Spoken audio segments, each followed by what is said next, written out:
The Montgomery Brawl in Alabama, which took place on August 5th of 2023, is a turning point in our history. For the first time, it was caught on film where black people stood up to a white mob of thugs who did not realize that the advantage was not in the numbers that they had. I could assure you, had they known that, they would have never attempted to attack this black man. They're a bunch of cowards. Only cowards would gain up on one man. Six against one, seven against one, 10 against one. Only cowards. Mainstream media is reporting this as just a misunderstanding and that people were having a good time and that alcohol just got the best of them. Now, at this particular point, if the fight would have gone one on one, man on mano, no guns, no weapons, no chairs, nothing, then the reaction of the black people that were watching would not have been the same. We would have said, okay, look, let's just watch this. Let's just see these two people, go one on one and see, may the best man win. And I'm sure cops or security guards would have broken it up. End of story. And I might add, that never happens because you never hear of a case where when a white man fights a black man one on one and just see may the best man wins. It always has to be one on 10, one on 20, one on 30, one on 100, one on 500, one on 5,000. Then you will see. Let's just tell the truth. You will see. Then you will see white people attacking a black man. But if it's 10 on 10, they look the other way. And they will never attack unless they make sure that they have a weapon, what they call the equalizer. But I see it as something quite different. To me, I see what was the beginning of what could have been a lynching. These people terrorized this brother and his family. Could you imagine the terror that his family felt seeing him attacked by this mob of people? And historically, we know that white people have a history of attacking innocent black people. This man was just doing his job, lynching them, putting them in jail, and beating them to a pulp. Thank Yah that the brothers were there to step in and to avoid this possible lynching. It could have played out a lot different if the cameras and the brothers were not there to stand up and get immediate retribution. Thank goodness no one was seriously hurt in that incident. But the truth of the matter is that whole incident, as everybody clearly seen, was instigated by the white mob on that boat, who blatantly disobeyed the orders by the captain to move their boat. All they had to do was move the boat. But no, white privilege set in, and they were not going to take any instructions from a black man. And we know down through the years how many black people, innocent black people, were attacked by white mobs. How many people have been lynched? To me, it looked like a modern day lynching. Thank goodness there were our people stood up. We stood up and we showed out. And we have the absolute right to self defense. It's no fun when the rabbit has the gun. How many of you know that on April 15th in 1903, a mob of several thousand white people in Joplin, Missouri, battered down the wall of the city jail, forcibly removed a 20-year-old black man named Thomas Gilliard, and lynched him in broad daylight? The mob hanged Mr. Gilliard from a telephone pole 2 blocks from the jail. On July 3rd, 1917, continuing violence raged in East St. Louis, Missouri, as white mobs attacked black residents and destroyed their homes and other property. The primary outbreak of violence began on July 2nd, 1917, when white residents of East St. Louis and other nearby communities ambushed so called African American workers as they left factories during a shift change. Now, get this. The National Guard was called in to suppress the violence, but they were ordered not to shoot at white rioters. Some troops reportedly joined the mobs targeting the black community. Now, this is the history that they don't want to get out. This is the history that they want to suppress.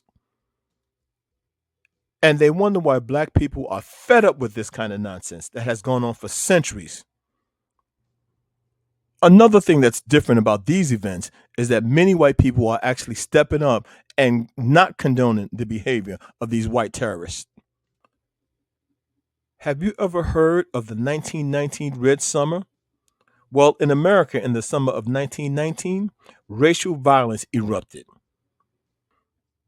In small towns like Elaine, Arkansas, and middle sized places such as Annapolis, Maryland, and Syracuse, New York, and in big cities like Washington and Chicago, hundreds of so called African American men, women, and children were burned alive, shot, hanged, or beaten to death by white mobs. Thousands saw their homes and businesses burned to the ground, and they were driven out, many never to return. Did you hear what I said? Black men, women, and children were burned alive, shot, hung, and beaten to death by white mobs. And because of those atrocities, that summer became known as the Red Summer of 1919. And what about the Rosewood Massacre, when violence broke out in the prosperous, mostly African American town of Rosewood, Florida, after a black man was falsely accused of assault by a white woman in the neighboring community of Sumner? Over the course of the next 7 days, at least 50 people would be killed and every black owned business would be burned to the ground. Rosewood's black population would never return following these atrocities and the forced displacement. You see, folks, this is the history that they don't want to be told. They want us to just say that, black people, we did good, we learned well in slavery, we learned a lot of skills, and we all know it's nonsense.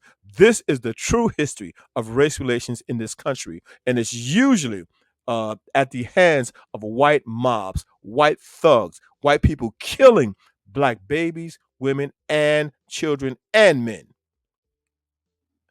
And most of the people who were lynched were businessmen who were doing well. They didn't lynch just anybody. They usually lynched what was considered the cream of the crop of the black community.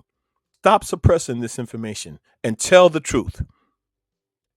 And most of us know about the Tulsa Race Massacre, also known as the Tulsa Race Riots or the Black Wall Street Massacre.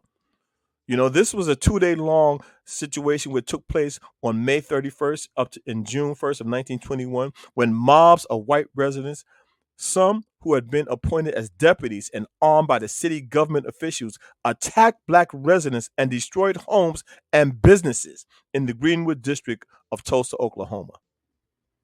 Listen, this event is considered one of the worst incidents of racial violence in American history. The attackers burned and destroyed more than 35 square blocks of the neighborhood. At the time, one of the wealthiest black communities in the United States was known as Black Wall Street. And we emphasize this is one of the worst. There were several. More than 800 people were admitted to hospitals, and as many as 6,000 black residents of Tulsa were interred in large facilities, many of them for several days. The Oklahoma Bureau of Vital Statistics officially recorded 36 deaths, but actually it was much higher than that. And this is how you know those numbers were nothing but lies. Because in 2001, the Tulsa Reparations Coalition examination of the events identified 39 dead, 26 black, and 13 white, based on the contemporary autopsy reports, death certificates, and other records. The commission gave several estimates ranging from 75 to 300 dead. So you draw your own conclusion. But not only that, historians broadly agree that lynching was a method of social and racial control meant to terrorize black Americans into submission and into an inferior racial caste position. They became widely practiced in the U.S. South from roughly 1877 to the end of the post Civil War Reconstruction through 1950.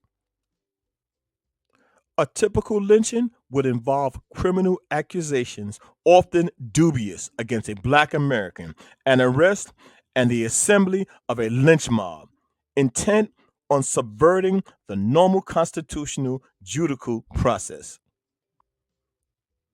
Yes, this is what black people had to live with and had to live through in this country.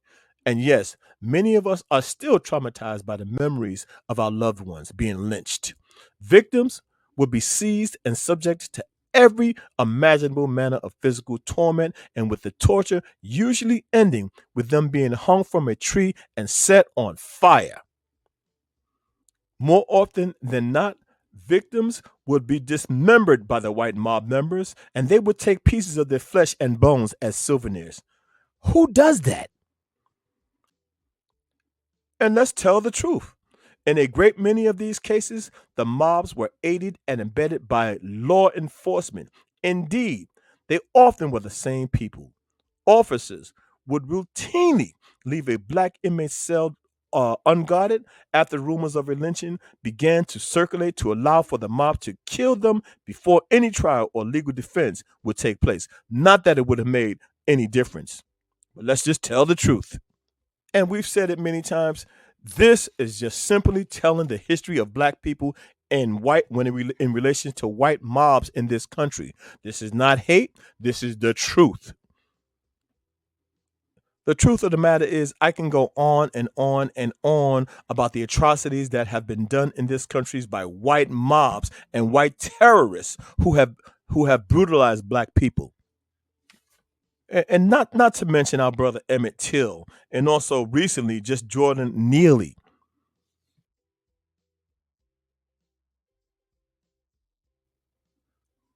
So, with these recent events in Montgomery, Alabama, that's why black people are celebrating because this is the first time in history, in recorded history, that we've seen retribution, that black people stood up and said, you know what?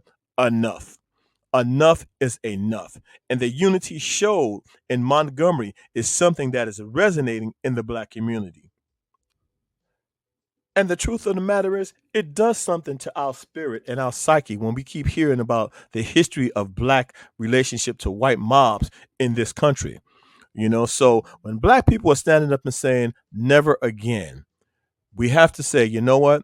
This makes us feel good because we know that we will never ever allow a white mob or any mob for that matter to attack us and we just sit by and watch. And I emphasize, we are not advocating violence. However, we are advocating self defense. Every person has a right to defend themselves. And like my father used to say, don't start nothing and it won't be nothing. And I've seen where some of the officials are saying, well, this is not racially motivated. That's a lie. That's a lie from the pit of hell. It is racially motivated because you never seen where they attack a white or where they attack white people like that. They only attack black people because they felt safe because of the history that has gone on. But those days are over. And one thing that we're very grateful of about this is at the end of the day, everyone went back to their families. Black people stood up and everyone lived to tell the story. The Black Excellence and Abundance channel, where Black history is every day. Thanks for watching. Please like, comment, share, and subscribe. And always remember, thou art rich.